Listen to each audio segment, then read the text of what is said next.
తాజా అంశం చూస్తున్నాం. సృష్టి కేసులో డాక్టర్ నమ్రతను పోలీస్ కస్టడీకి కోర్టు అనుమతించింది. ఇక మరిన్ని వివరాలను మా ప్రతినిధి నాగార్జున అడిగి తెలుసుకుందాం. నాగార్జున, చెప్పండి, కస్టడీ ఎన్ని రోజులకి ఇచ్చారు? ఈ కేసులో సృష్టి ఫెర్టిలిటీ కేసు సంబంధించి గోపాలపురం పోలీసులు వారం రోజులు నమ్రతని, అతని కుమారుడిని, దాంతోపాటు ఈ కేసులో A6 గా ఉన్న మరొక వ్యక్తిని కూడా మొత్తం కస్టడీకి కోరుతూ 6 రోజులు కస్టడీ కోరుతూ పోలీసులు పిటిషన్ దాఖలు చేశారు గోపాలపురం పోలీసులు.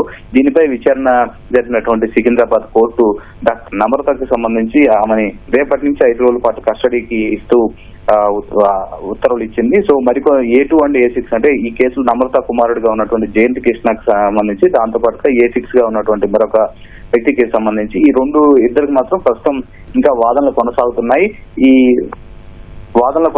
దీని తర్వాత వాళ్ళది కూడా కస్టడీ పై క్లారిటీ వచ్చే అవకాశం. ప్రస్తుతం నమ్రతని రేపటి నుంచి 5 రోజుల పాటు ప్రశ్నించనున్నారు. ముఖ్యంగా ఈ కేసులో కీలకంగా వ్యవహరించినటువంటి నమ్రత కళ్యాణితో కలిసి ఈ అక్రమాలన్నింటిగా పాల్పడ్డట్టుగా తెలుస్తోంది. ఇందులో పూర్తి స్థాయిలో దర్యాప్తు చేసేందుకు గోపాలపురం పోలీసులు ప్రయత్నిస్తారు. కాబట్టి ఇందులో ఈ కేసు నమ్రత కస్టడీలో విచారణ చేయడం చాలా ముఖ్యమని గోపాలపురం పోలీసులు భావించారు.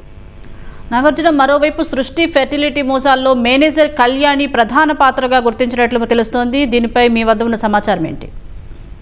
ఇప్పుడు ఇక్కడ కళ్యాణి ఎవరైతే వైజాగ్ నుంచి అరెస్ట్ చేశారో ఆమె ఈ మొత్తం ఈ ఫెర్టిలిటీ సెంటర్ కి సంబంధించినటువంటి ఫైనాన్స్ వ్యవహారం అంతా ఆమె చూసుకున్నట్టుగా తెలుస్తోంది.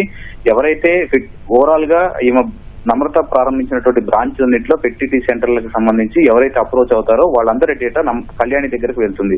సో ఎవరైతే సంప్రదించిన టైం నుంచి వాళ్ళ దగ్గర ఆల్రెడీ ఎవరైతే పేదలు ఉన్నారో, ఇతర వ్యక్తులు ఉన్నారో, డబ్బుల కోసం వాళ్ళ శిశువును అమ్ముకుంటున్నట్టు సిద్ధంగా ఉన్నారో ఎగ్జాక్ట్ గా మ్యాచ్ అయ్యే విధంగా వాళ్ళ డేటాని ఇవ్వడం, దాంతో పాటుగా వీళ్ళకి ఫేక్ గా వాళ్ళ స్కానింగ్ రిపోర్ట్లు కూడా పంపించడం, ఎప్పటికప్పుడు ఎటువంటి అప్డేట్ అంటే వీళ్ళకి సంబంధించి సరోగసీకి సంబంధించి వాళ్ళని టర్న్ చేసిన తర్వాత మీ బిడ్డ వేరే వాళ్ళ దగ్గర అద్దె గర్భంలో ఉంది, వాళ్ళకి రెగ్యులర్ గా అప్డేట్స్ అని ఇస్తున్నామని చెప్పేసి వాళ్ళు రెగ్యులర్ గా వాళ్ళకి సంబంధించిన రిపోర్ట్స్ పంపిస్తారు. బేబీ హెల్తీని సంబంధించి అన్నింటినీ కూడా వాళ్ళకి అప్డేట్ ఇస్తూ ఉంటారు వాట్సాప్ లో.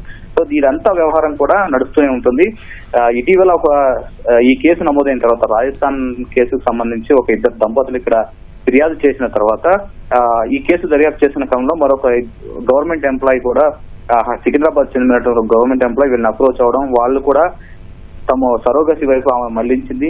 ఆ మళ్లించిన వ్యవహారంలో కళ్యాణి కీలకంగా వ్యవహరించి కొన్ని రోజుల తర్వాత 9 నెలలు పూర్తయిన తర్వాత శ్వాసకోశ సంబంధం వ్యాధితోటి బాబు చనిపోయిందనే విషయాన్ని వాళ్ళకి చెప్పడంతో తీవ్ర మనోవేదనకు పోయారు. సో ఇలా 1 కాదు 2 కాదు ఇరు తెలుగు రాష్ట్రాల్లో ఎవరైతే IVF కోసం వస్తారో వాళ్ళని సరోగసి వైపు మళ్లించి వాళ్ళ దగ్గర నుంచి లక్షల రూపాయలు దోచేసి అనంతరం బిడ్డ చనిపోయిందని లేకపోతే ఇతర కారణాలు చెప్పడం, వేరే వాళ్ళ బిడ్డను అంటగట్టడం, ఇవన్నింటినీ కూడా అక్రమాలకు పాల్పడినట్టుగా గోపాలపురం పోలీసుల దర్యాప్తులో బయటపడింది.